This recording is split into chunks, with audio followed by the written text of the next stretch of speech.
हमारी कॉस्ट के तीन एलिमेंट्स हैं, मटेरियल, लेबर, ओवरहेड्स। मटेरियल और लेबर को हम डायरेक्ट कॉस्ट बोलते हैं और ओवरहेड्स को इनडायरेक्ट कॉस्ट। इसका reason anyone who can tell?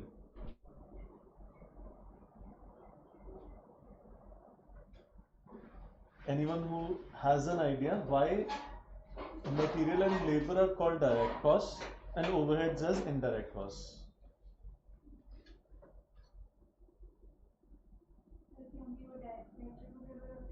Okay. और ये indirectly attributable होते हैं। Very good. उसकी जो शीट होती है अपनी कॉस्ट शीट के साथ देखिए। Okay. प्राइम कॉस्ट में हमारे direct material, direct labour. Okay. वो हमारे ओवरहेड डिस्ट्रीब्यूटेड होते हैं तीन में, factory overhead, administration and distribution overhead. Okay, direct cost इसलिए क्योंकि ये हम एट्रीब्यूट कर सकते हैं उस प्रोडक्ट को। For example, let's say there is a door, wooden door with a handle, wood and this handle, these are direct material, can be easily attributed. उसको जिस कारपेंटर ने या जिसने भी बनाया है उसकी labour can be directly attributable. वो अपने आप ही पेड़ से गिर के नहीं बन गया दरवाजा, ठीक है। लेकिन कुछ ओवरहेड्स होंगे उस डोर को बेचने के लिए, बनाने के लिए, और कुछ ऑफिस से रिलेटेड चीजें होंगी। तो हम ओवरहेड्स को तीन हिस्सों में क्लासिफाई करते हैं, फैक्ट्री ओवरहेड्स या जिसको हम मैन्युफैक्चरिंग ओवरहेड्स बोलते हैं, office and administration overheads, and तीसरे होते हैं सेलिंग एंड डिस्ट्रीब्यूशन ओवरहेड्स। ये एक बेसिक क्राइटेरिया है ओवरहेड्स को डिफाइन करने का। दूसरा क्राइटेरिया होता है ओवरहेड्स को डिफाइन करने का variable overheads, fixed overheads and semi variable overheads. एक सिंपल सी चीज, फिर उसके बाद हम क्वेश्चंस या कुछ और चीजें देखते हैं। आपको तीन लेवल्स ऑफ प्रोडक्शन दिए गए हैं।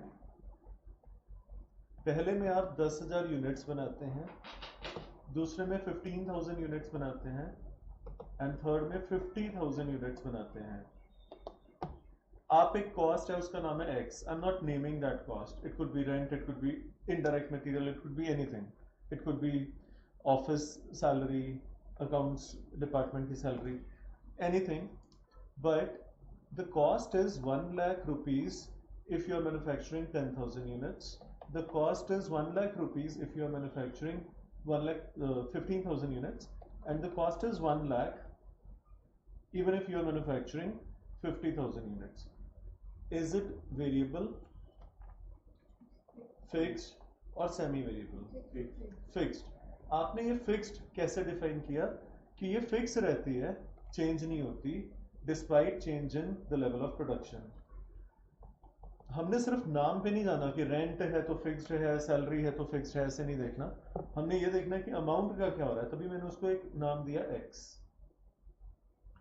अब फिक्स्ड ओवरहेड से एक प्रॉपर्टी समझ में आती है, टोटल इनका सेम रहता है ना, टोटल सेम है, लेकिन जो कॉस्ट पर यूनिट है वो चेंज होती है।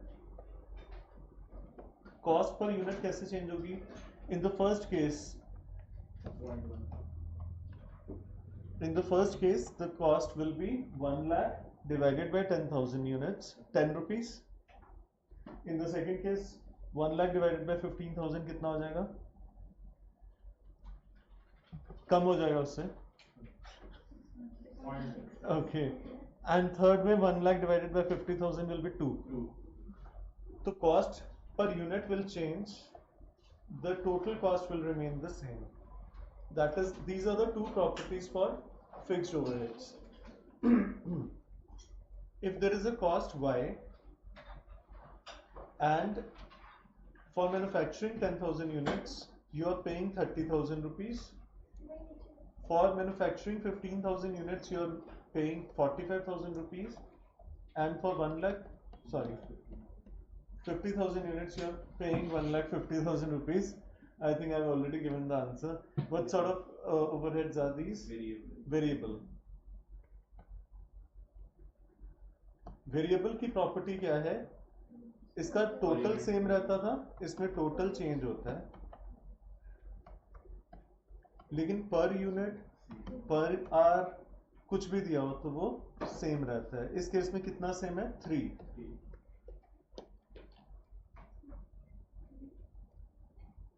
अब एक तीसरी तरह का ओवरहेड है, तीसरी तरह का ओवरहेड है जिसके अंदर दोनों का मिक्सचर है।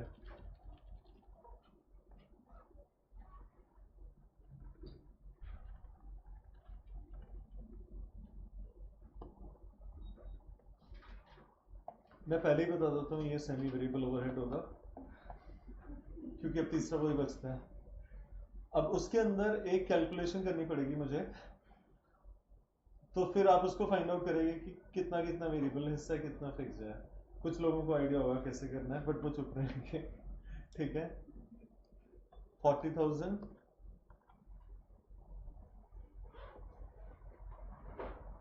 एक मिनट, 45,000 नहीं, रुको एक minute,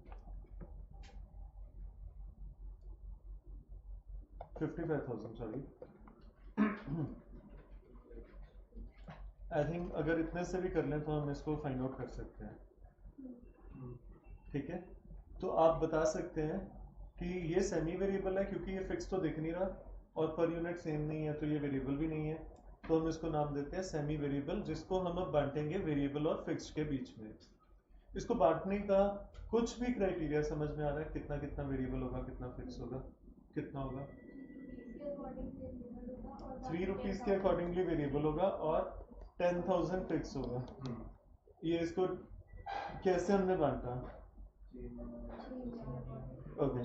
Whenever you encounter any overheads which are semi-variable in nature, तो वेरिएबल और फिक्स में बांटना होता है। सबसे पहले हम इसको वेरिएबल ओवरहेड पर यूनिट निकालते हैं। उसके लिए हम क्या करते हैं? Change in cost divided by change in output. Output भी हो सकता है, आवर्स भी हो सकता है।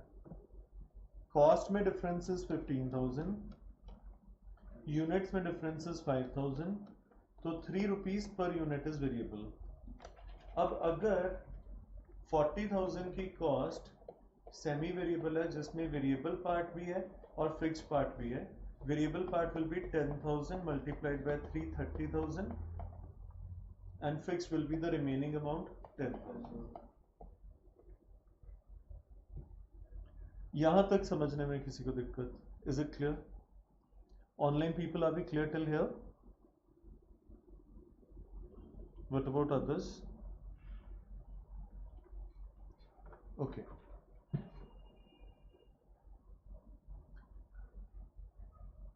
यहां तक ये क्वेश्चन या बोल लो जो बेसिक था ये काफी इजी होता है।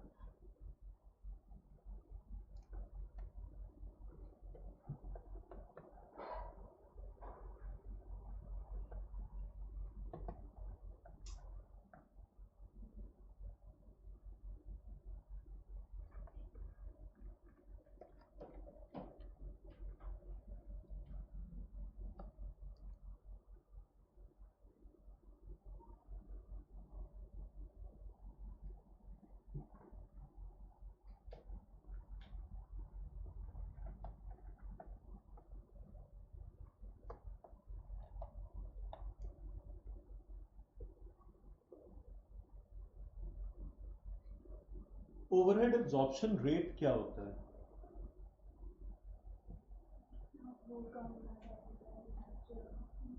Okay,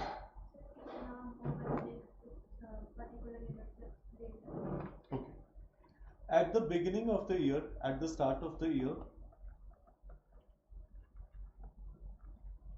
let's say there is a person who has a business where he can define कितना मटेरियल यूज हुआ। लेट्स से ये एक फर्नीचर मैन्युफैक्चरर है और ये शोरूम में अपना फर्नीचर बनाता है, नहीं मतलब शोरूम में बनाता नहीं है, शोरूम में बेचता है, लेकिन बनाता भी है, मतलब मटेरियल भी यूज करता है, लेबर भी यूज करता है, कस्टमाइज्ड फर्नीचर बनाता है। आप उसके पास जाते हैं, वो मटेरियल और लेबर तो बता देता है, कहता है 20,000 का मटेरियल लगेगा, 30,000 की लेबर लगेगी। अब उसने इसके अंदर ओवरहेड्स भी जोड़ने हैं, अपना प्रॉफिट भी जोड़ना है, तब जाके आपको सेलिंग प्राइस बताएगा। प्रॉफिट लेटर से उसने ऑलरेडी फिक्स किया हुआ है कि मैंने 30% रखना है, लेकिन जब तक वो ओवरहेड्स डिफाइन नहीं कर पाएगा तो वो आपको ये तो बोल नहीं सकता कि भाई आज फर्नीचर ले जाओ और जब मैं ओवरहेड्स को मेजर करूंगा साल के आखिर में तब ओवरहेड्स की पेमेंट कर देना। ठीक है, तो अब ओवरहेड्स उसको उसी टाइम पे जोड़ने पड़ेंगे। उन ओवरहेड्स को जोड़ने के लिए उसको नहीं पता कि एक्चुअल में कितने ओवरहेड्स वो पे करेगा, वो उसको नहीं पता, लेकिन he has to add these overheads to the cost to calculate selling price. How does he do this? He calculates an overhead absorption rate in the beginning of the year, which he generally follows every year unless there is a change or a major change due to which he has to change the overhead absorption rate.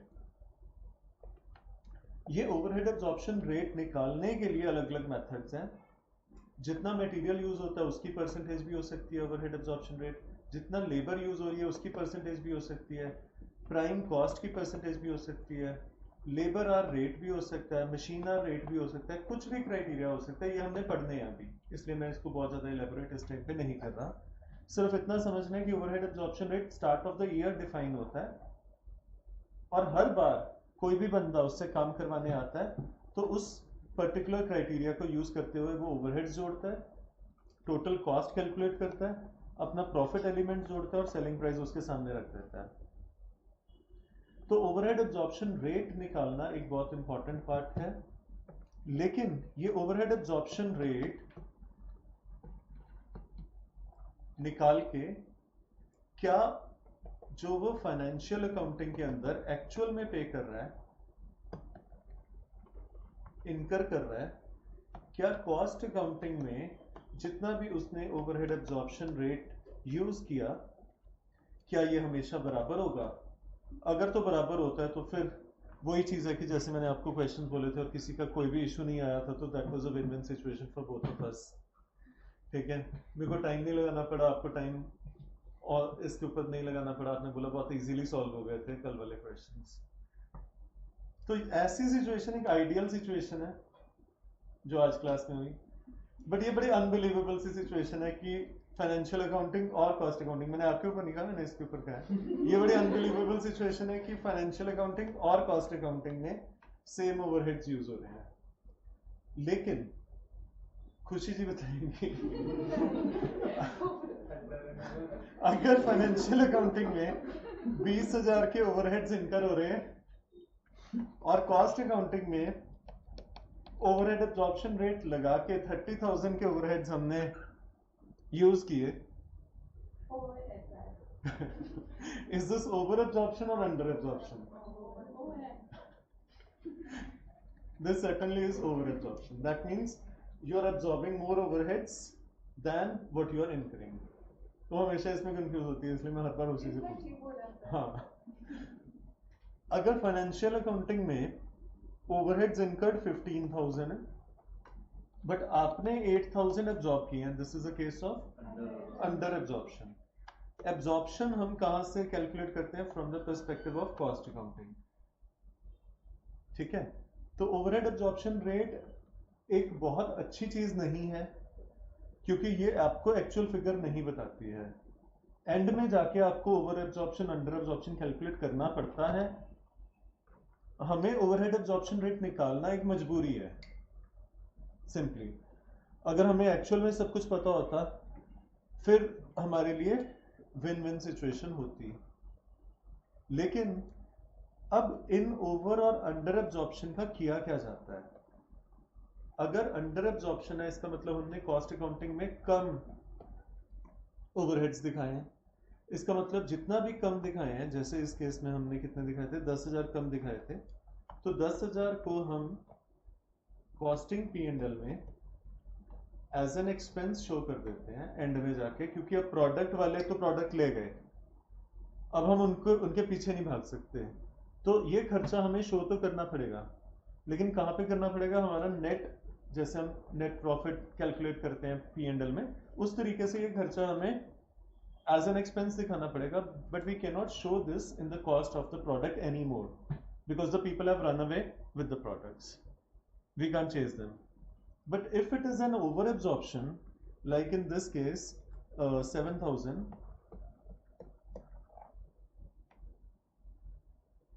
नहीं, हमने कुछ उल्टा कर दिया. 10,000 was over absorption and 7,000 was under absorption. Okay, whatever. If it was under absorption of 7,000, we would have shown in costing P&L the expense of 7,000. मैंने उल्टा लिख दिया, 10,000 ओवर था. और अगर हमारा 10,000 ओवर एब्जॉर्प्शन है, इसका मतलब हम ज्यादा चार्ज कर चुके हैं कस्टमर से. हमें चार्ज नहीं करना चाहिए था, लेकिन अब कर चुके हैं. अब हम उसको वापस तो भाग के देंगे नहीं. तो ये 10,000 हम क्या करेंगे अपने कॉस्टिंग P&L में एज एन इनकम शो कर देंगे, क्रेडिट कर देंगे. तो अंडर एब्जॉर्प्शन का ट्रीटमेंट क्या होगा, जल्दी से बताइए. अंडर एब्जॉर्प्शन का ट्रीटमेंट क्या होगा? कॉस्टिंग P&L में खर्चा दिखाया जाएगा. और ओवर एब्जॉर्प्शन का ट्रीटमेंट क्या होगा? कॉस्टिंग P&L में इनकम दिखाया जाएगा. इसमें कोई doubt? Online people, are we clear till here? Anyone in doubt? Okay.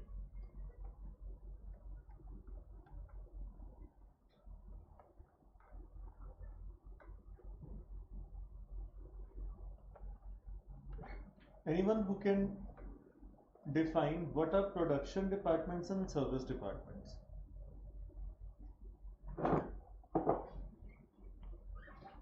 Production जो प्रोड्यूस करते हैं, सर्विस जो सर्विस देते हैं कस्टमर को. मतलब किसी को. ओके. हम लोगों को अब तक ये लगता था कि प्रोडक्शन डिपार्टमेंट वो है जो प्रोड्यूस करते हैं, सर्विस डिपार्टमेंट वो है जो सर्विस देते हैं, लेकिन ऐसे मतलब फ्लो कैसे है?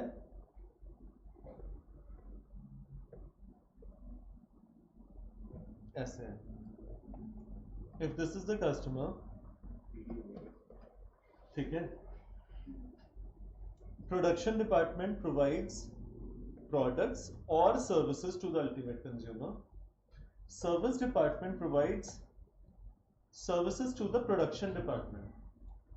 The best example will be, let's say you go to a restaurant, you're a customer.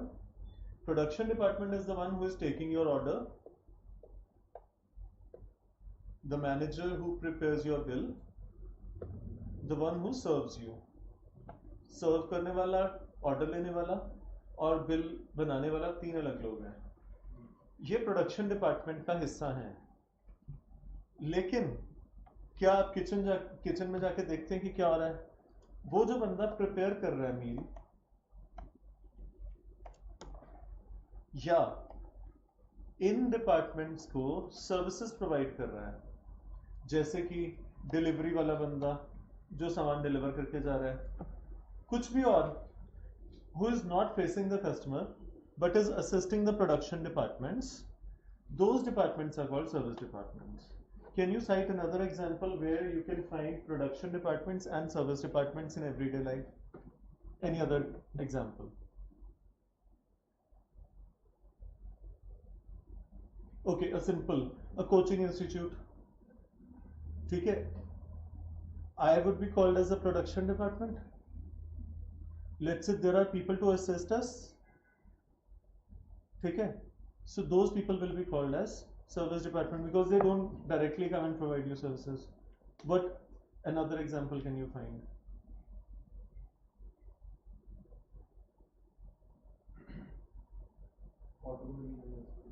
Okay, ठीक है. एक आप शोरूम में जा रहे हैं गाड़ी खरीदने, जो बंदे आपको गाड़ी दिखा रहे हैं वो प्रोडक्शन डिपार्टमेंट है, उनके पीछे जो उनको असिस्ट कर रहे हैं वो सर्विस डिपार्टमेंट्स हैं. तो इसका मतलब हमें ये चीज़ बहुत क्लियर होनी चाहिए कि सर्विस डिपार्टमेंट किसको असिस्ट कर रहा है? प्रोडक्शन डिपार्टमेंट को. और प्रोडक्शन डिपार्टमेंट ही सर्विसेज प्रोवाइड कर रहा है, सिर्फ प्रोडक्ट प्रोवाइड नहीं कर रहा. ये क्लाइंट फेसिंग है और ये बैक एंड है. ठीक है, Is this part also clear to everyone online? Online people, are we clear? Diya?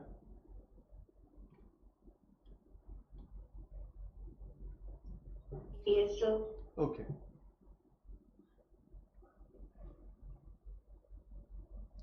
अब इस सब के बाद अभी हमारे पास this is something that you have understood, fixed, variable and semi-variable.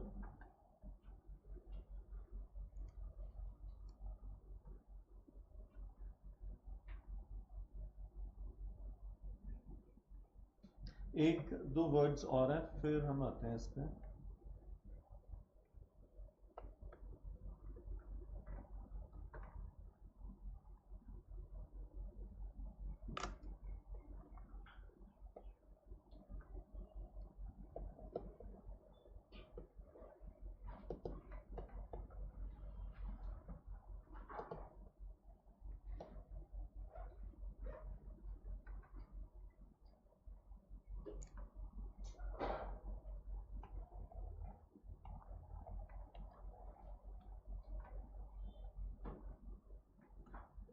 Overheads के चैप्टर में ये कुछ बेसिक्स थे, अभी और भी चीजें हैं, लेकिन ओवरहेड्स के चैप्टर से जो क्वेश्चन आपको आता है वो अब से मैं बताने लगा हूँ. ये जितनी भी चीजें अभी तक बताई थी ये बहुत ही ज्यादा लोअर लेवल की बेसिक्स थी जो आपको पता होनी चाहिए थी, तभी आपको आगे समझ में आएगा. ओवरहेड्स के अंदर जो एक तरह का क्वेश्चन आने का चांस होता है वो ये होता है, पहले हम एक चीज और समझते हैं. Service department is providing services to production department. Production department is ultimately providing the product or service. So first step में क्या किया जाता है, जो सर्विस डिपार्टमेंट्स की अपनी कॉस्ट्स हैं, जो भी कॉस्ट उनकी होंगी वो डायरेक्टली प्रोडक्ट या सर्विस में इन्वॉल्व नहीं करी जाती हैं. क्या किया जाता है, सर्विस डिपार्टमेंट की कॉस्ट को प्रोडक्शन डिपार्टमेंट्स के कॉस्ट के अंदर इंक्लूड किया जाता है एज अ फर्स्ट स्टेप. ठीक है, उसके लिए ये इंक्लूड करने के लिए पहली टाइप ऑफ क्वेश्चन है जो आपको आना चाहिए, जिसके अंदर direct distribution method, step method, reciprocal service method, जिसमें आगे 3 मेथड है, ये सारे मेथड्स यूज होते हैं. ये एक इंपॉर्टेंट पार्ट है जिसके अंदर इसको बोलते हैं री apportionment of costs of service departments into production department costs. हम ऐसा क्यों करते हैं, सर्विस डिपार्टमेंट की कॉस्ट को प्रोडक्शन डिपार्टमेंट की कॉस्ट में क्यों इंक्लूड करते हैं? Because it becomes very difficult to segregate the cost of service departments to the ultimate products और सर्विसेज.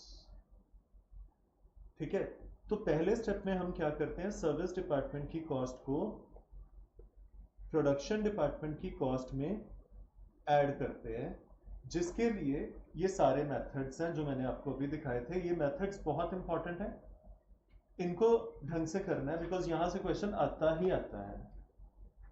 ठीक है, तो आपको ये समझ में आ गया कि सर्विस डिपार्टमेंट डायरेक्टली प्रोडक्ट में नहीं जा सकता क्योंकि आपको नहीं पता कि जो किचन में शेफ बनाने वाला है सामान वो कितने कितने लेटर से, वो तो उसको ऑर्डर मिल रहा है, वो बनाता जा रहा है. अब उसकी जो कॉस्ट है that is very difficult to apportion between, because वो 4 चीजें इकट्ठी बना रहा है, चाय भी बना रहा है, कॉफी भी बना रहा है, डोसा भी बना रहा है, उत्पम भी बना रहा है. तो आप कैसे उसको सेग्रीगेट करोगे कि उत्पम में इतनी कॉस्ट है, डोसे में इतनी है, चाय में इतनी है और कॉफी में इतनी है? तो इसलिए आप क्या करते हैं, सर्विस डिपार्टमेंट की कॉस्ट को सबसे पहले प्रोडक्शन डिपार्टमेंट की कॉस्ट में इंक्लूड करते हैं, लेकिन सर्विस डिपार्टमेंट एक से ज्यादा हो सकते हैं, प्रोडक्शन डिपार्टमेंट भी एक से ज्यादा हो सकते हैं. तो सबसे ज्यादा जो चैलेंजिंग काम होता है वो ये होता है कि हर सर्विस डिपार्टमेंट की कॉस्ट को कितने प्रोडक्शन डिपार्टमेंट्स की कॉस्ट में इंक्लूड किया जाए. इतनी बात समझ में आ रही है? This is the first thing that you have to take into account. इसके लिए 2 वर्ड्स यूज होते हैं, allocation and apportionment. Allocation means, let us say 9 people are sitting in front of me. I order a large pizza, पर उसमें 8 होते हैं ना. चलो एक minute, assuming that there are 9 pieces in it, right? आप में से कोई व्रत पे तो नहीं है? ओके, तो ओके, लार्ज पिज्जा हमने ऑर्डर किया, आप लोगों को लगा हर एक को हिस्सा मिलेगा, ठीक है, लेकिन मैंने क्या किया, सचिन को पकड़ा दिया, मैंने क्या किया, एलोकेट कर दिया, ये रहा पिज्जा, अब तुम जानो, ठीक है। So what do you expect what would happen? Would you get any share or would he run away with the pizza? तो it could be either ways. So allocation means जब भी overheads को आप किसी particular department के साथ associate करते हैं और वो हिस्सा किसी और को नहीं मिलता, that is called allocation. ठीक है, allocation मतलब मैंने वो overhead उसके साथ attributable था, तो मैंने उसको क्या बोलते हैं, डायरेक्टली असाइन कर दिया. This word is called allocation. अगर मैं आप लोगों को ये बोलता कि एक लार्ज पिज्जा उसको मिलेगा जिसके सारे क्वेश्चंस होंगे, तो ये होता है एलोकेशन, ठीक है. अब है अपॉर्शनमेंट. मैंने ऑर्डर किया और उसके 9 हिस्से किए और हर एक को एक हिस्सा दिया खुद. इसका मतलब मैंने पूरे खर्चे को बांटा ऑन सम सुटेबल बेसिस, ठीक है. That is called apportionment. Portion, ठीक है. तो portion means apportionment. When let's say you have a huge factory where different departments are there और उनके अलग अलग एरियाज हैं, मतलब एरिया ऑक्युपाइड है, और मैंने रेंट को बांटना है. मैं सिर्फ ये नहीं बोल सकता कि पूरा का पूरा रेंट प्रोडक्शन डिपार्टमेंट बियर करेगा. अगर तो पूरा का पूरा रेंट प्रोडक्शन डिपार्टमेंट बियर करेगा क्योंकि फैक्ट्री में और कोई डिपार्टमेंट ही नहीं है, तो हम उस वर्ड को क्या बोलेंगे, एलोकेशन, ठीक है. अगर गोडाउन एरिया है, कोई गोडाउन है अलग से, तो गोडाउन का रेंट बाकी डिपार्टमेंट थोड़ी बियर करेंगे, सिर्फ वो गोडाउन या स्टोरेज डिपार्टमेंट बियर करेगा. उसको क्या बोलेंगे, एलोकेशन, क्योंकि वो खर्चा उस पर्टिकुलर डिपार्टमेंट के साथ ही एसोसिएटेड है. उसको अकाउंट्स डिपार्टमेंट थोड़ी बियर करेगा, उसको सेल्स डिपार्टमेंट थोड़ी बियर करेगा. लेकिन अगर रेंट पे कर रहे हैं जिसमें पूरी फैक्ट्री में अलग अलग डिपार्टमेंट्स हैं, हर डिपार्टमेंट कुछ ना कुछ खर्चे के हिस्से को बियर कर रहा है, दैट इज कॉल्ड अपॉर्शनमेंट. तो जब हमारे पास एक से ज्यादा सर्विस डिपार्टमेंट्स हैं और एक से ज्यादा प्रोडक्शन डिपार्टमेंट्स हैं और हम हर सर्विस डिपार्टमेंट के हर खर्चे को प्रोडक्शन डिपार्टमेंट्स में बांट रहे हैं, तो क्या वर्ड यूज करेंगे, एलोकेशन या अपॉर्शनमेंट? अपॉर्शनमेंट, ठीक है. लेकिन इसमें हम वर्ड क्या यूज कर रहे हैं, री अपॉर्शनमेंट. इसका क्या मतलब हुआ, लेट अस से 3 प्रोडक्शन डिपार्टमेंट थे, 2 सर्विस डिपार्टमेंट थे. पहले हमने रेंट को क्या किया, अपॉर्शन किया 5 में. इसमें हमने वर्ड क्या यूज किया, अपॉर्शन. लेट अस से इसमें 100 रुपए और इसमें 200 रुपए आए रेंट के. अब इस 100 रुपए को इन तीनों में बांटना है और 200 को भी इन तीनों में बांटना है, इसलिए इसको बोलते हैं री, दोबारा से अपॉर्शनमेंट, ठीक है. तो हमारा जो क्वेश्चन आएगा वो री अपॉर्शनमेंट का आएगा. लेकिन एक क्वेश्चन ऐसा भी आ सकता है जिसमें सबसे पहले वो बोले ये करो फिर ये करो. इसको बोलते हैं प्राइमरी डिस्ट्रीब्यूशन और इसको बोलते हैं सेकेंडरी डिस्ट्रीब्यूशन, ठीक है. लेकिन इतना बड़ा क्वेश्चन आने का चांस थोड़ा सा कम होता है कि आपको प्राइमरी भी बोले और उसके बाद फिर रीअपॉर्शनमेंट की बात भी करें. इतनी बात समझ में आ रही है ना कि अपॉर्शनमेंट क्या हुआ, जब आपने सारे प्रोडक्शन डिपार्टमेंट लिखे, सारे सर्विस डिपार्टमेंट लिखे, पूरे खर्चे को सब में बांटा, उसको क्या बोला, अपॉर्शनमेंट, सिंपल अपॉर्शनमेंट. अब वो खर्चा सर्विस डिपार्टमेंट्स में आ गया, लेकिन सर्विस डिपार्टमेंट से वो खर्चा सीधा प्रोडक्ट या सर्विस में नहीं जाएगा. किस में जाएगा, प्रोडक्शन डिपार्टमेंट्स में जाएगा. उसको बोल रहे हैं री apportionment. Are we clear on these terms, everyone online?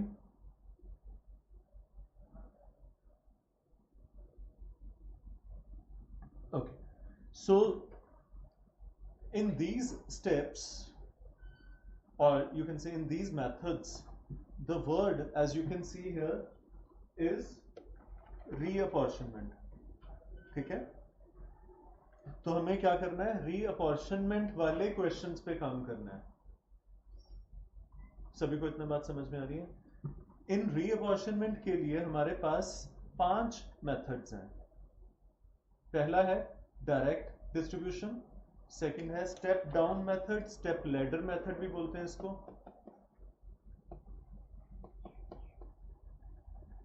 तीसरा है साइमल्टेनियस इक्वेशन मेथड, चौथा है रिपीटेड डिस्ट्रीब्यूशन मेथड और पांचवा है ट्रायल एंड एरर मेथड। इनमें से सबसे ज्यादा इंपॉर्टेंट मेथड्स जो हैं वो हैं, इसका क्वेश्चन आने का बहुत कम चांस होता है, स्टेप डाउन मेथड आता है, साइमल्टेनियस इक्वेशन मेथड आता है और रिपीटेड डिस्ट्रीब्यूशन मेथड आता है। Very rarely he ask for trial and error, but ये डायरेक्ट डिस्ट्रीब्यूशन सबसे आसान होता है इसलिए ये पूछता नहीं है। ठीक है, इन तीनों मेथड्स के ऊपर आपने फोकस करना है, स्टेप डाउन, साइमल्टेनियस इक्वेशन और रेसिप्रोकल डिस्ट्रीब्यूशन, या इसको रिपीटेड डिस्ट्रीब्यूशन बोलते हैं। रेसिप्रोकल डिस्ट्रीब्यूशन तो तीनों को ही बोलते हैं। तो रिपीटेड डिस्ट्रीब्यूशन, साइमल्टेनियस इक्वेशन और स्टेप डाउन।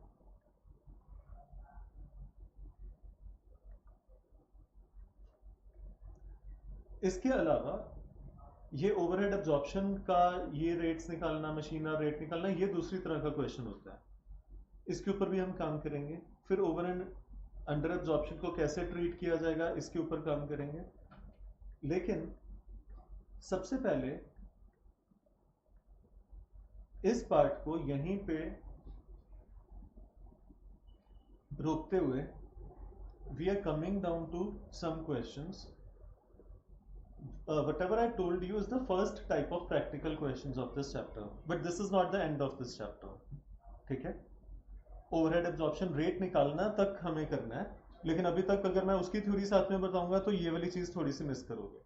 अभी हम किस पे काम करेंगे, री डिस्ट्रीब्यूशन पे या रीअपॉर्शनमेंट पे।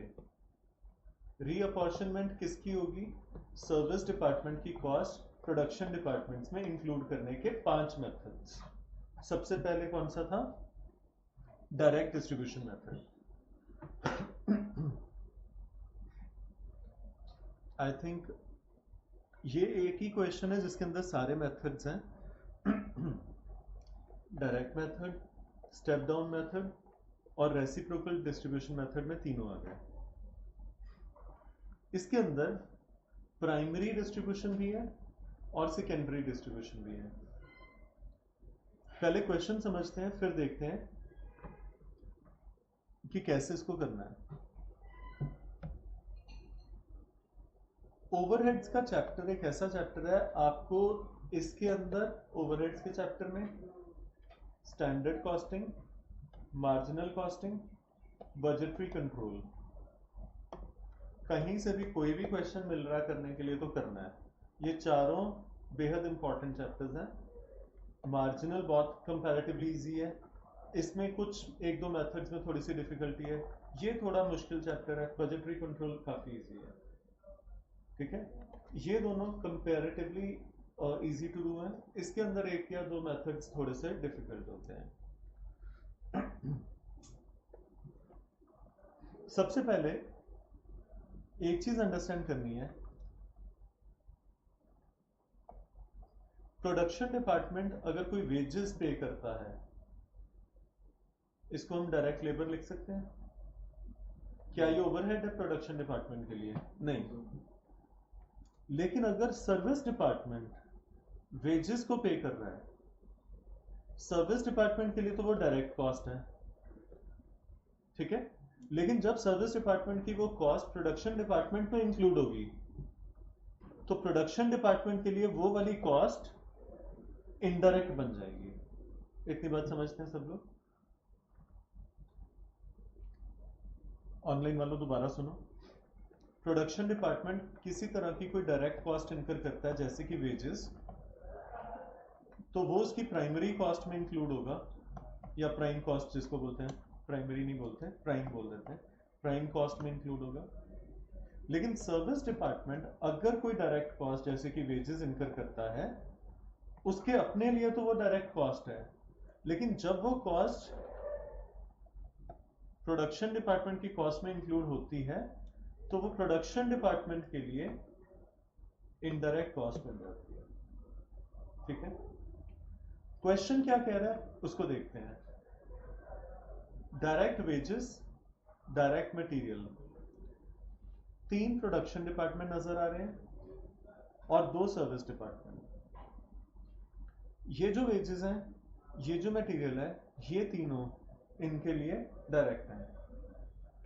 लेकिन जो ये वाली चीजें हैं, ये सारी, सॉरी ये तो टोटल है, ये दोनों प्रोडक्शन डिपार्टमेंट्स के लिए इनडायरेक्ट है।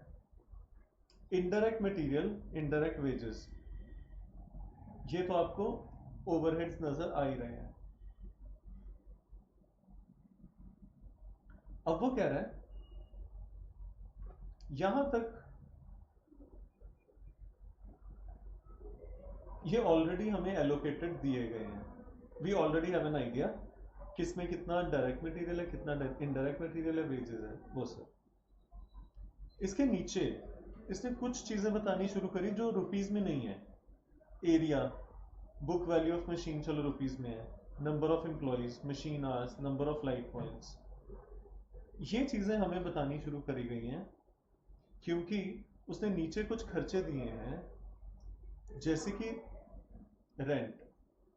रेंट पूरा रेंट है जो कि प्रोडक्शन डिपार्टमेंट में और सर्विस डिपार्टमेंट में बटेगा, एलोकेट होगा।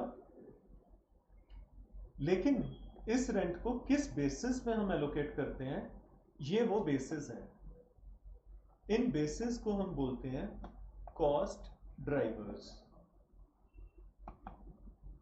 ठीक है, जिस बेसिस पे ये नीचे वाले दिए गए खर्चे बटेंगे, एलोकेट होंगे, अपॉर्शन होंगे, वो उनको हम क्या बोलते हैं, कॉस्ट ड्राइवर्स। ऊपर दिए गए जितने भी कॉस्ट ड्राइवर्स हैं, रेंट एंड रेट्स कौन से कॉस्ट ड्राइवर में बटेगा, एरिया में। ठीक है, रेंट एरिया में बटेगा। इंश्योरेंस किसकी है, मशीनरी की, बंदों की भी हो सकती है, नंबर ऑफ एम्प्लॉइज की, लेकिन अगर हमें कुछ नहीं पता तो हमें मशीनरी की इंश्योरेंस माननी पड़ेगी। तो इंश्योरेंस का खर्चा बुक वैल्यू ऑफ मशीन में बटेगा। डेप्रिसिएशन तो ऑलरेडी दिया हुआ है वैल्यू ऑफ मशीन पे, तो इसी वैल्यू पे हम 15% ले लेंगे। पार किस पे बटेगी, मशीन आवर्स पे। ओके, वैसे हॉर्स पावर होना चाहिए था। ओके, और तो कोई है नहीं। ठीक है, light, number of light points पे उसने बोला you are required to prepare overhead analysis sheet. Overhead analysis sheet मतलब प्राइमरी डिस्ट्रीब्यूशन करो, and machine hour rate using the following methods. तो सबसे पहले हम प्राइमरी डिस्ट्रीब्यूशन करते हैं जिसमें आप मेरे साथ खुद ही करेंगे। हम क्या करते हैं, 5 डिपार्टमेंट्स हैं,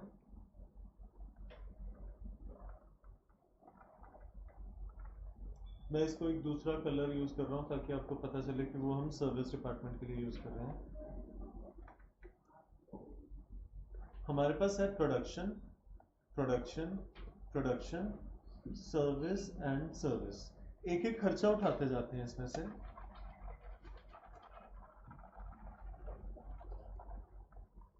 अभी तक उसने क्या बोला, क्या निकालना है, सिर्फ ओवरहेड एनालिसिस शीट बनानी है। जो डायरेक्ट वेजेस हैं, हम पहला खर्चा उठाते हैं डायरेक्ट वेजेस। इसका इसका और इसका मैं उठाता ही नहीं हूं क्योंकि उसने ओवरहेड्स निकालने के लिए बोला है। ये प्राइमरी कॉस्ट का हिस्सा है, इसको मैं जस्ट निल लिखता हूं, लेकिन इसका और इसका लिखना पड़ेगा 15,000 एंड 10,000। ठीक है, सेकंड आ जाता है डायरेक्ट मटेरियल, वो भी मैं इन तीनों का नहीं लिखता,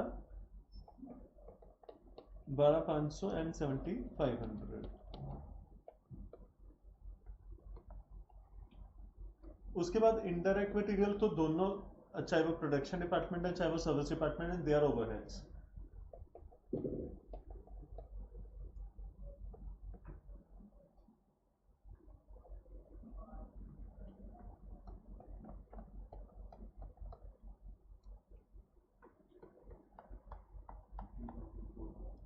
34 2010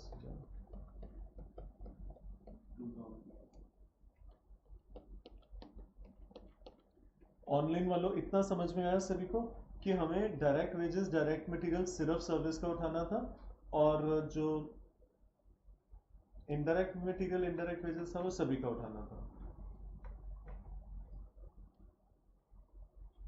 अब आ जाते हैं, अब ये वाला सारा कॉस्ट ड्राइवर है।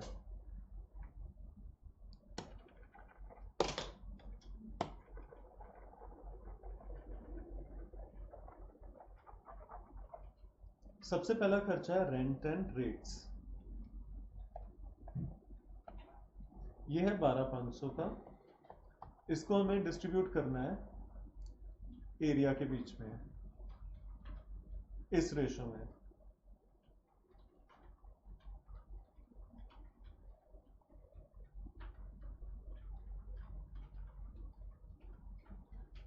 कितना आएगा?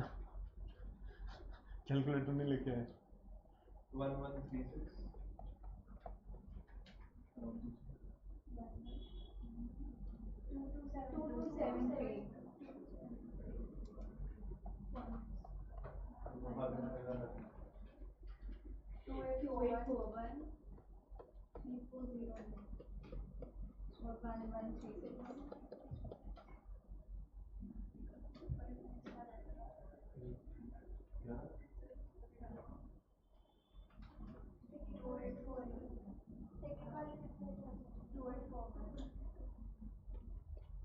ठीक है, एक बार चेक कर लेते हैं आपने कितना ठीक किया है। 2273 2841 3409 1136 2841। ठीक है जी। उसके बाद जो इंश्योरेंस है वो बुक वैल्यू ऑफ मशीन की रेशो में जाएगा। ठीक है,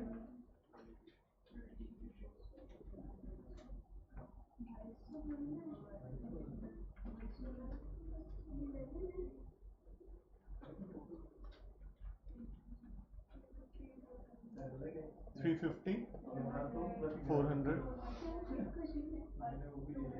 200। Okay, sure. एक second, let me find out. 350 400 200 75 25। ठीक है जी, ठीक है। अब आ जाते हैं, कहाँ गया? हाँ, डेप्रिसिएशन 15% ऑफ मशीनरी। ये सिंपल सा था, तो जितनी वैल्यू दी हुई है उसी के ऊपर हम उठाते हैं 5250 6000 3000 1125 एंड 375। ये सिंपली आपने जितना बुक वैल्यू दी हुई थी उसका 15% था। पार को आप मशीन आवर्स में डिस्ट्रीब्यूट करेंगे।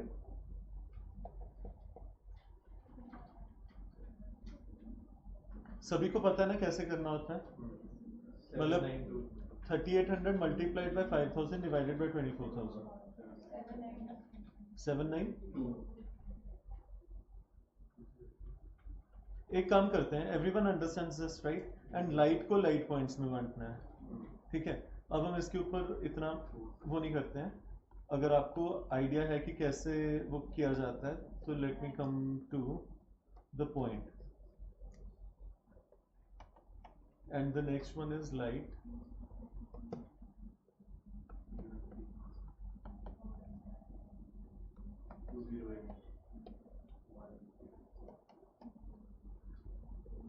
अब इसके बाद जब हम इसका टोटल लगाते हैं तो टोटल बनता है 13,873 16029 14659 42994 and 28795।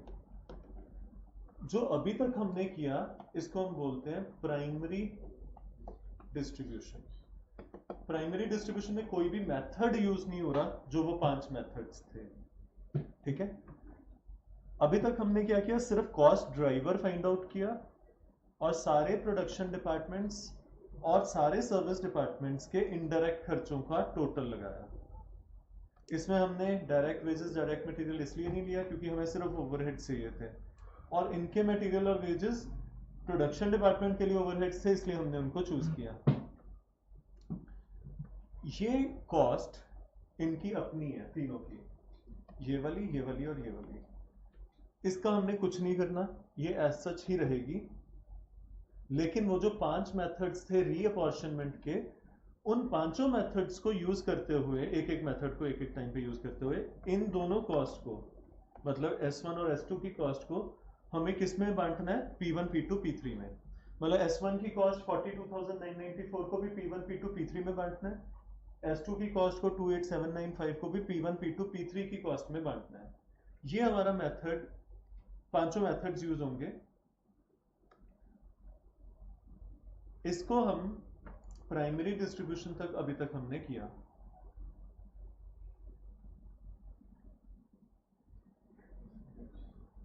पांच मेथड्स, ठीक है। यहां तक सभी को क्लियर है? प्राइमरी डिस्ट्रीब्यूशन में कोई प्रॉब्लम किसी को? Is it clear? ओके। अब मैं क्या करता हूं, P1 P2 P3 S1 और S2 को ऐसे लिख लेता हूं।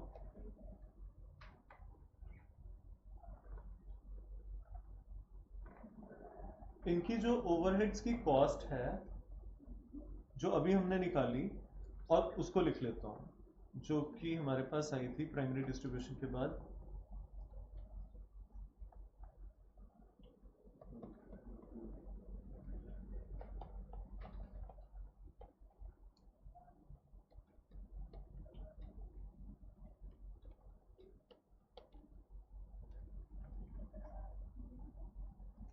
अब जो हमने 5 मेथड्स करने हैं उसको बहुत ध्यान से आपने देखना है,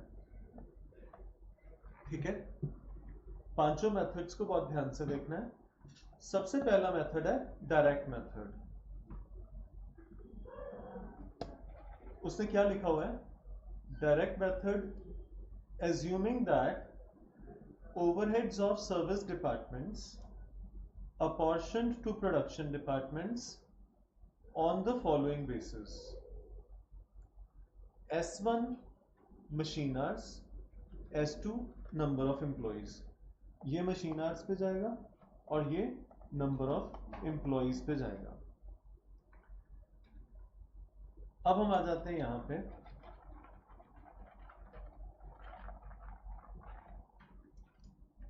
मशीन आवर्स पे P1 P2 P3 में ये खर्चा बटेगा। ये इसकी रेशो क्या बनती है? 5:3:4।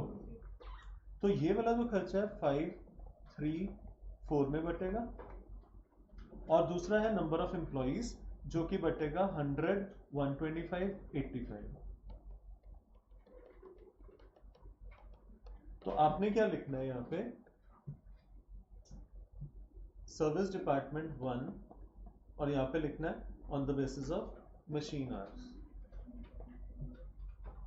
अब आप 42,994 को 5:3:4 में बांटिए। 17914 10748 और 1433 ठीक है, इसका मतलब ये वाला खर्चा बट गया, S1 इज गॉन। अब सर्विस डिपार्टमेंट, अरे एक ज्यादा करना क्योंकि एक कम पड़ेगा ना, 3 बन रहा है। अरे 14332 कर लो, 10794 749 कर दो। अच्छा क्योंकि वो अपोर्शनमेंट वो नहीं है। ठीक है। सर्विस डिपार्टमेंट 2 का खर्चा 100, 125 और 85 में बटेगा। 9289 सॉरी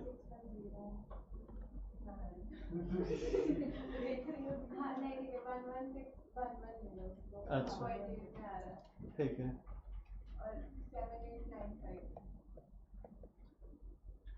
ठीक है। अब ये वाले खर्चे हो गए नील, और ये किस में डिस्ट्रीब्यूट हो गए? P1 P2 P3 में, जो कि हमारे प्रोडक्शन डिपार्टमेंट्स थे।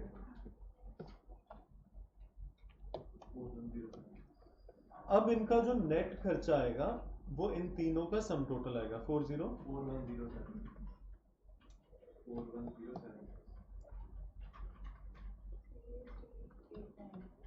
38389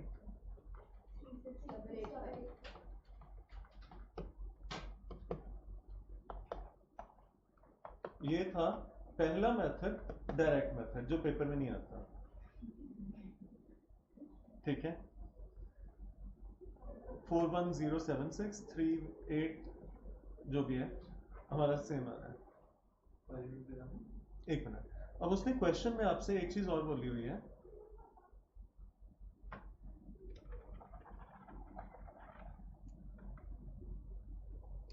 आपको मशीन आर रेट भी निकालना है।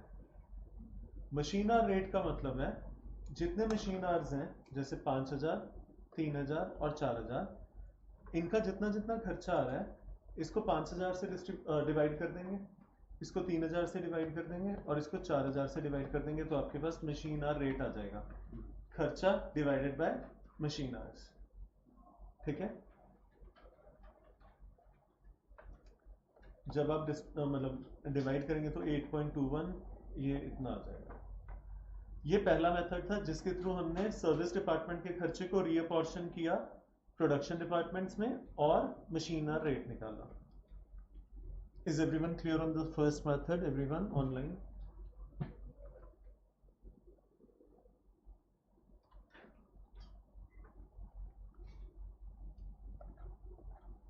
This is done. So we are coming over to the second method, which is called step down method. Step down method, step ladder method इस तरीके से चलता है।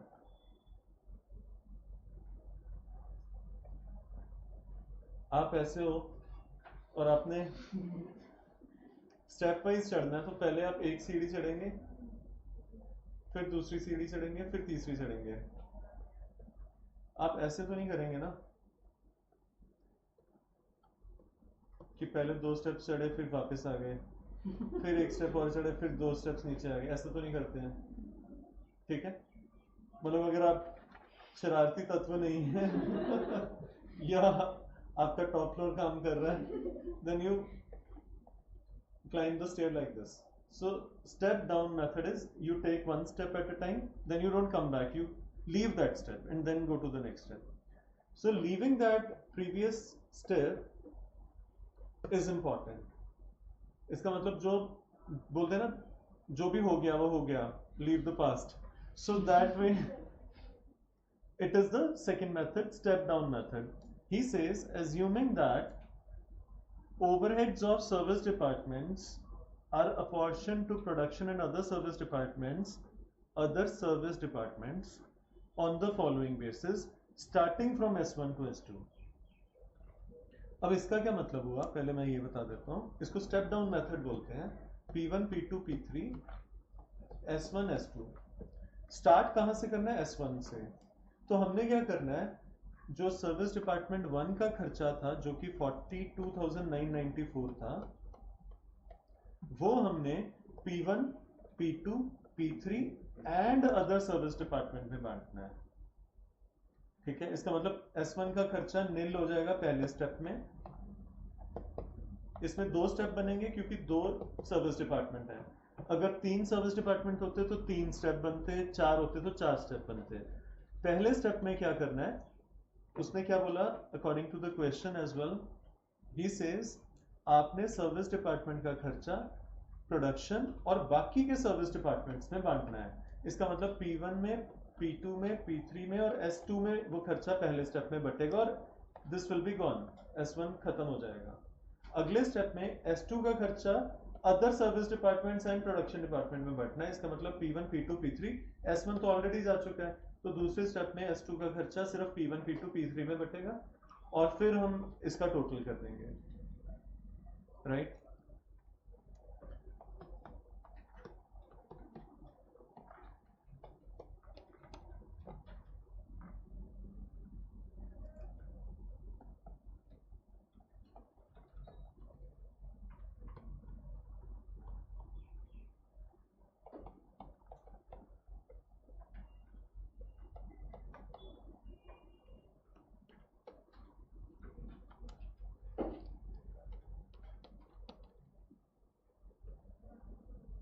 स्टेप 1 में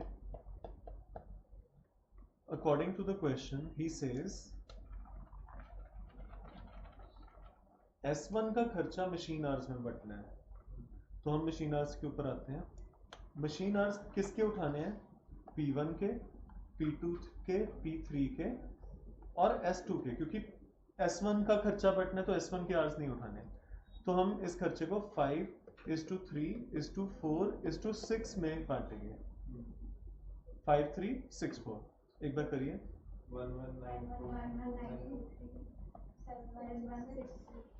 6 6 9। 1 4 3 3।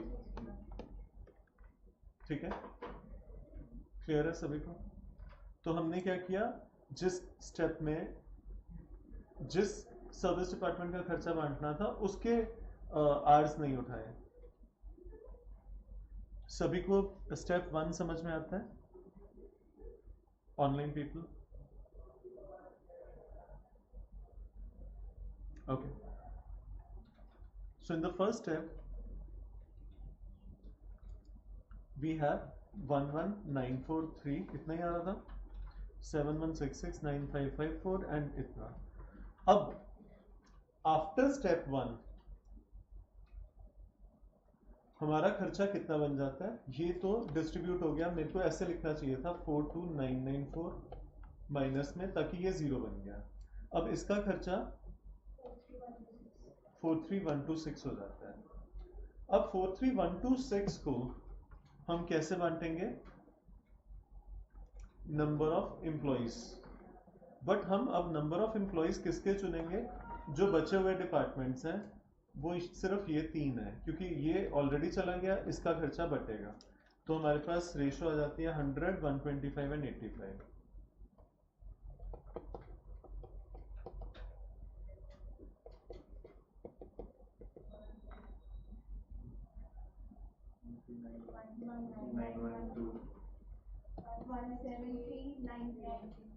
Nine zero. ओके, 11824 0 में लग जाएगा टोटल 4.8 है। तो ये भी 0 बन गया, ये भी 0 बन गया। अब आप ओके, अब आप इन तीनों का टोटल लगाइए, ठीक है, इस स्टेप के अंदर कितना हो जाता है? 39728 40585 and 3607। ठीक है, 38 ओके, लेट मी से ये वाला था ना?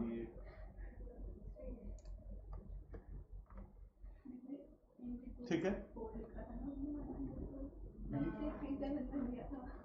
Okay okay okay okay okay. अभी तक हमने 2 मेथड्स किए, कौन कौन से?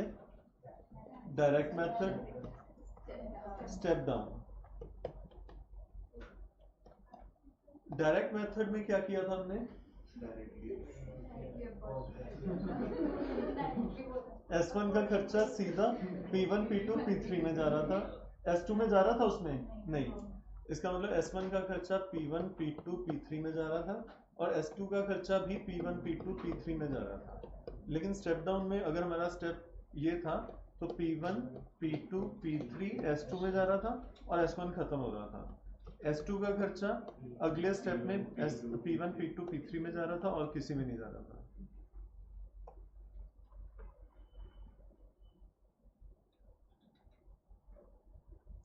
अब हमारे पास 3 मेथड्स और बचते हैं, ठीक है? सिर्फ एक मेथड और करेंगे आज। कर लो। नहीं, हाँ जी, किसका पेपर है? पेपर है किसी का? अच्छा, मुझे लगा आज कोई पेपर है। ओके, सभी को इतना समझ में आया ऑनलाइन में? ओके, सिर्फ 5 मिनट और। क्या देखो तो रिपीटेड डिस्ट्रीब्यूशन में बार बार करते रहना डिस्ट्रीब्यूशन। नहीं रिपीटेड डिस्ट्रीब्यूशन करना ही नहीं है, हमने साइमल्टेनियस इक्वेशन ओ तो रहने दो, वो इक्वेशन वो आता है, उससे उससे क्वेश्चन आता फिर है। वो ध्यान से समझने वाला टाइम लेगी। तो अभी ध्यान कहाँ पे तो है ना ध्यान, कोई नहीं कर रहे हैं, एक मिनट। रिपीटेड डिस्ट्रीब्यूशन में काफी टाइम लगेगा, इसलिए इसको ये दोनों मेथड्स कल करते हैं, साइमल्टेनियस इक्वेशन करते हैं, ये बहुत इजी है, ठीक है कर लो। एक बार P1 P2 P3 S1 और S2, एक मिनट ठीक है, इससे बताना पड़ेगा S1 और S2।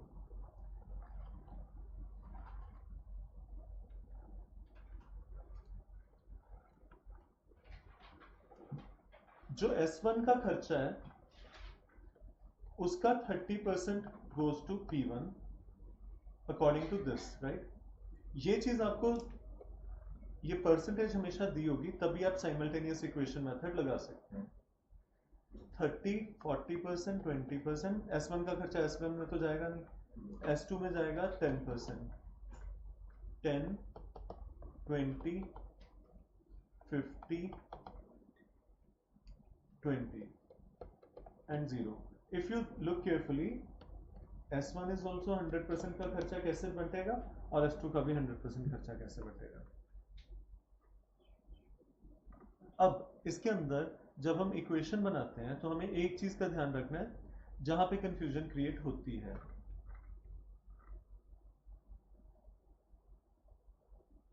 S1 को उसने माना x 1 सेकेंड,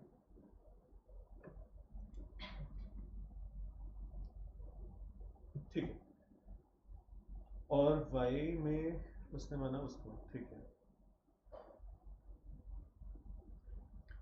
अगर हम परसेंटेज वाइज देखें तो are we calculating it horizontally और are we calculating it vertically?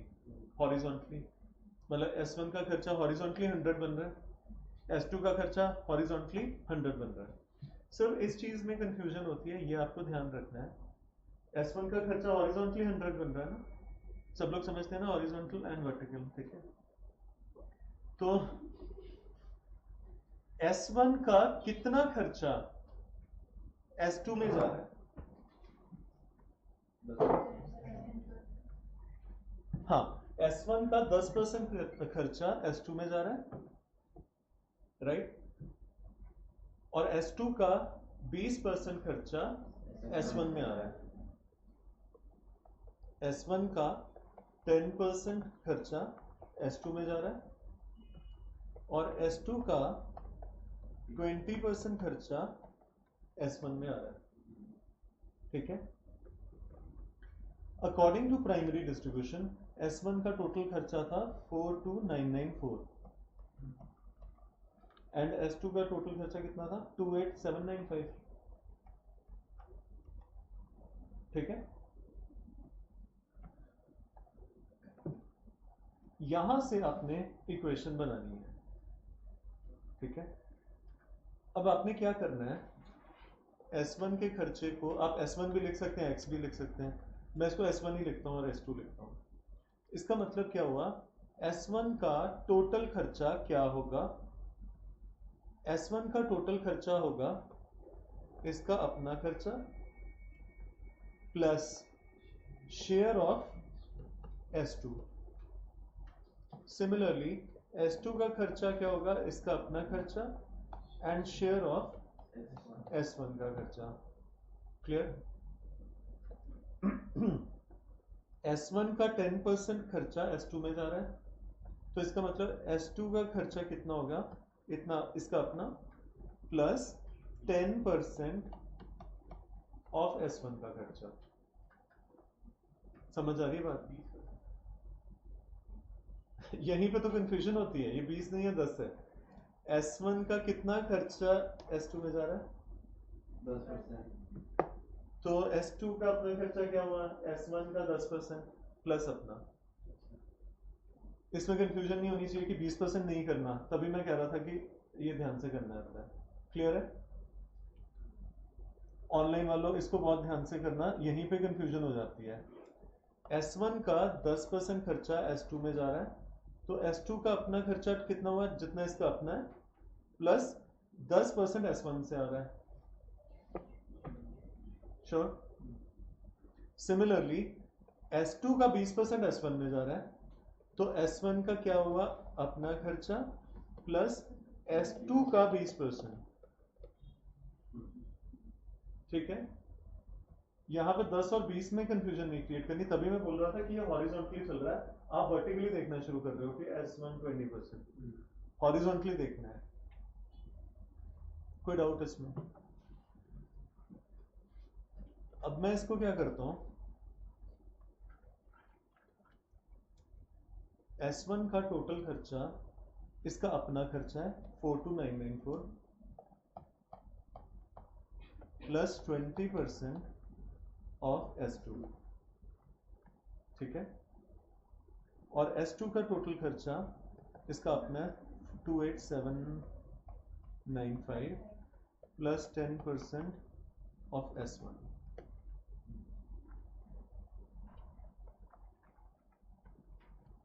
अब आप इन दोनों इक्वेशंस को जब सॉल्व करेंगे, S1 आ रहा है,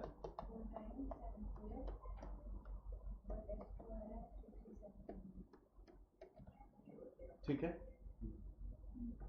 अब इस इक्वेशन को सॉल्व करने का ढंग क्या है, आप क्या करो, इक्वेशन नंबर 1 को 0.10 के साथ मल्टीप्लाई कर दो, ताकि फिर वो हाँ ये भी हो सकता है, आप S1 की वैल्यू यहाँ पे लगा दो और फिर सॉल्व कर लो।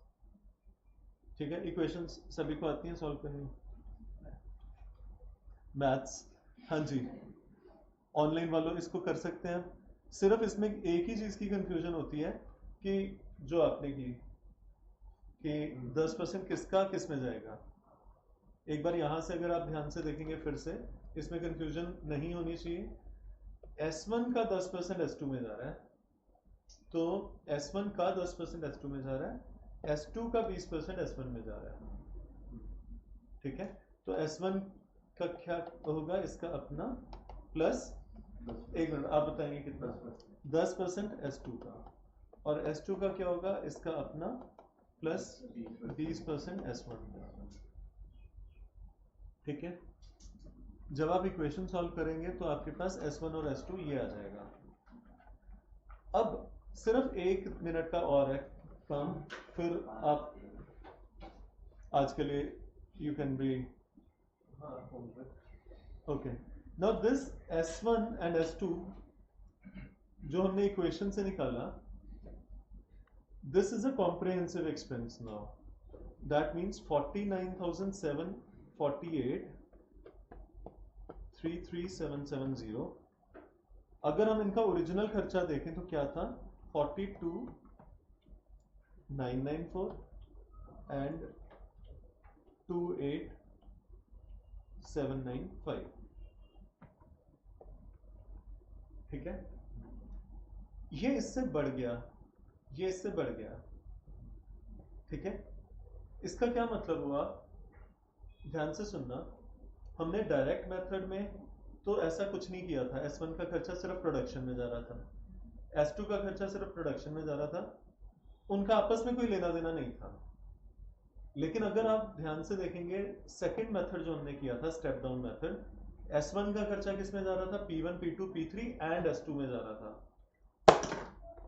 इसका मतलब जो S2 का खर्चा था, सॉरी S1 का खर्चा था, वो P1 P2 P3 में जा रहा था प्लस S2 में जा रहा था।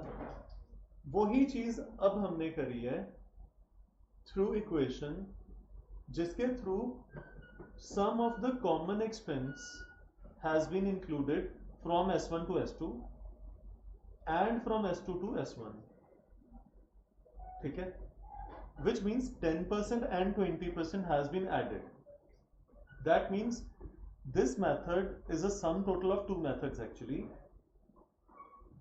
जो हम पहले कर रहे थे, जिसमें हम स्टेप डाउन मेथड कर रहे थे, स्टेप डाउन मेथड का जो काम है वो यहाँ पे इक्वेशन ने सॉल्व कर दिया है। अब जो हम S1 का खर्चा और S2 का खर्चा बांटेंगे वो सिर्फ P1, P2, P3 में बांटेंगे। इसका मतलब S1 का 10% खर्चा अब नहीं बटेगा क्योंकि वो ऑलरेडी इंक्लूडेड है through this equation, and S2 का 20% खर्चा अब नहीं बटेगा because that has already been included. So that means S2 का सिर्फ 80% खर्चा बटेगा और S1 का सिर्फ 90% खर्चा बटेगा क्योंकि through the equation you have already included that 10% and 20%. So if you are again distributing then you are doing double distribution. Clear? So as the next step, what will you do? You will distribute only 90% in P1, P2, P3 and only 80% in P1, P2, P3. On what basis? S1 का basis था 30%, 40% and 20%, and S2 का basis था 10, 20, 50. Clear? इसके लिए फिर से machine hours वो सब कुछ नहीं यूज करना बिकॉज यही वाला परसेंटेज आपको दिया गया था. क्लियर है ये चीज? आपको ये रीजन समझ में आया कि हम इसका 90 और इसका 80 क्यों कर रहे हैं? क्योंकि इक्वेशन ने ऑलरेडी 10% और 20% बढ़ा के दिखाया हुआ है. तो अगर हम फिर से S2 में S1 का खर्चा मतलब वो करेंगे तो वो दोबारा से डिस्ट्रीब्यूट हो जाएगा. वो हमने नहीं करना. क्लियर? अब आज का आपका सिर्फ काम ये है. हाँ जी Nazam, you want to ask something? इसमें दिया हुआ है कि अगर S1 का 10% जो खर्चा है वो S2 में जाएगा. हाँ जी. Equation S2 is equal to on plus 10% of S1 नहीं बनेगी. आप यहाँ पे देखिए ना, देखो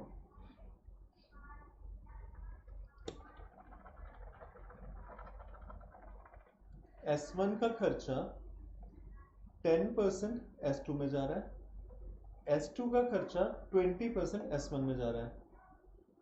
ठीक है? आप हॉरिजॉन्टली देखिए.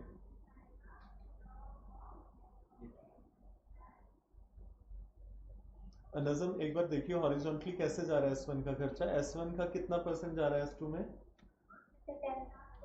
10%. और S2 का कितना खर्चा जा रहा है S1 में? 20%.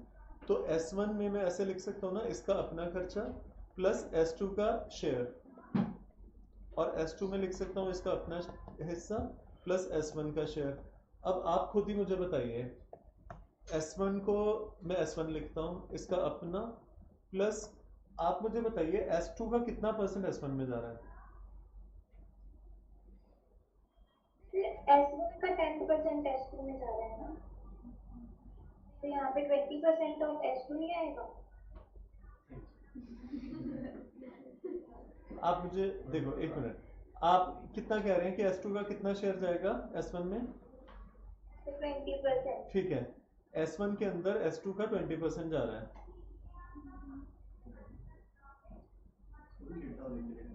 S1 में तो S2 में 10%. S2 का कितना जा रहा है S1 में? 20% जा रहा है. नज़म, you agree with 20%? Yes sir. 20% of S2 ऐसे लिखा जाएगा. वही तो किया जो हमने पहले किया था. नहीं, पहले 10/100 लिखा था. एक मिनट, यहाँ पे देखो जरा हमने क्या किया है. कहाँ गई क्वेश्चंस? अच्छा यहाँ पे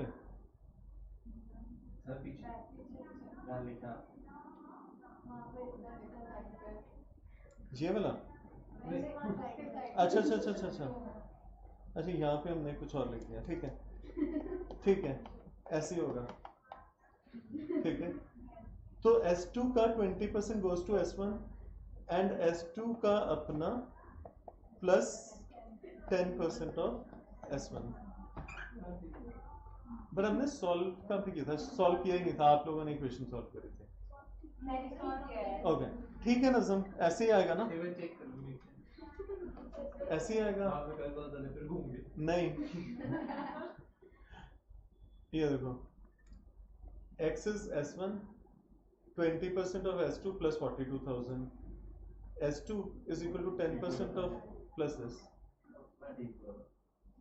ठीक है नज़म, वो शायद लिखने में कुछ ऐसा हुआ, but is it fine now?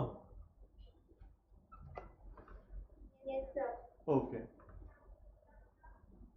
तो आपको आज क्या करना है, सिर्फ इसका थ्योरी एक बार पढ़नी है, प्लस इसी क्वेश्चन को इन तीनों मेथड से खुद सॉल्व करके देखना है, ठीक है? कल हमें टाइम लगेगा रिपीटेड डिस्ट्रीब्यूशन में और ट्रायल एंड एरर में, प्लस काफ़ी ज़्यादा क्वेश्चंस हैं जो और हमें ट्राई करने पड़ेंगे। कई बार आ सकता है, करना पड़ेगा मतलब उसको। नहीं, ज़्यादा लंबा नहीं है। हाँ और ये जो साइमल्टेनियस इक्वेशन वाला है, हाँ। खाली 2 के लिए यूज हो सकता है। हाँ। अगर 3 के लिए करेंगे नहीं तो कर सकते। Z में आ जाएगा। हाँ, सर ऐसा कुछ नहीं कि मतलब कौन सा आइडियल मेथड है अगर ना पता नहीं ऐसा कुछ नहीं है, रिपीटेड डिस्ट्रीब्यूशन सबसे बेटर है। तो साइमल्टेनियसली तब यूज करना है जब हमें नहीं पता होगा कि कौन सा खर्चा पहले बनेगा, जैसे रेस्टोरेंट में। अगर ऐसा करता हूँ अगर ना पता फिर भी हो सकता है, फिर भी हम साइमल्टेनियस इक्वेशन फिर भी लगा सकते हैं, ठीक है? साइमल्टेनियस इक्वेशन में तो सिर्फ परसेंटेज पता होनी चाहिए कि एक डिपार्टमेंट का दूसरे में कितना जा रहा है। मतलब ये पता होता है कि किसका इंक्लूसिव करके 10% आ रहा है, किसका इंक्लूसिव करके 20% आ अगर जैसे यहाँ पे तो हमें बहुत क्लियरली बताया गया था, ये क्लियरली पता होना चाहिए, तब हम साइमल्टेनियस इक्वेशन लगा सकते हैं। रहा है। वैसे कौन सा था जो आइडियल मेथड था? रिपीटेड डिस्ट्रीब्यूशन इसके लिए टेबल नहीं चाहिए। इसके लिए नीचे होगा। लिखा होगा कि नहीं? सेक्शन 18 ही है। ओके एवरीवन, इतना आज रिवाइज करके आएंगे सब लोग, एंड देन जो रिमेनिंग मेथड्स हैं उससे हम कल स्टार्ट करेंगे, ठीक है? अगर कोई किसी का पुराना कोई क्वेश्चन रहता है प्रोसेस कॉस्टिंग का, इंटर प्रोसेस प्रॉफिट्स का, और उसमें कुछ इशू है तो कल आप डिस्कस करेंगे। Is it okay everyone? दिया? Yes, sir.